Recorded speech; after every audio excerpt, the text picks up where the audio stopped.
Welcome to Jaya kitchen అండి. ఈరోజు నేను చికెన్ ఫ్రై చేస్తున్నాను. దానికి కావాల్సిన ఇంగ్రీడియంట్స్: కేజీ చికెన్ శుభ్రంగా కడిగి దాంట్లో 1 కప్పు పెరుగు, 1 spoon chicken masala, 1/2 spoon haldi powder, 2 spoons dhaniya powder, 2 spoons mirchi powder, fried onions,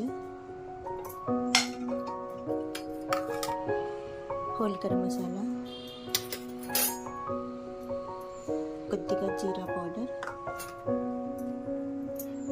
ఒక బిర్యానీ ఆకు, కొద్దిగా కొత్తిమీర, కొద్దిగా పుదీనా, 1 స్పూన్కి 2 స్పూన్స్ ఆయిల్ వేయాలండి. ఫ్రై చేసేటప్పుడు ఎక్స్ట్రా ఆయిల్ కానీ గీ కానీ వేయనక్కర్లేదండి. ఇలా మ్యారినేట్ చేసిన చికెన్ను డీప్ ఫ్రిడ్జ్లో 10 మినిట్స్ పెట్టాలండి. డీప్ ఫ్రిడ్జ్లో నుండి తీసిన చికెన్ను ఇలా ఫ్రై చేయాలండి. ఆయిల్ పైకి తేలినప్పుడు 2 టమాటాలు ప్యూరీ చేసి వేయాలండి.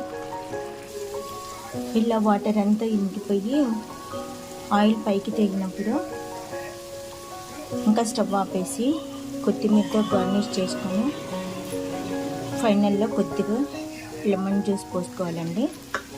అంతేనండి, వేడి వేడి chicken fry ready. Thank you for watching.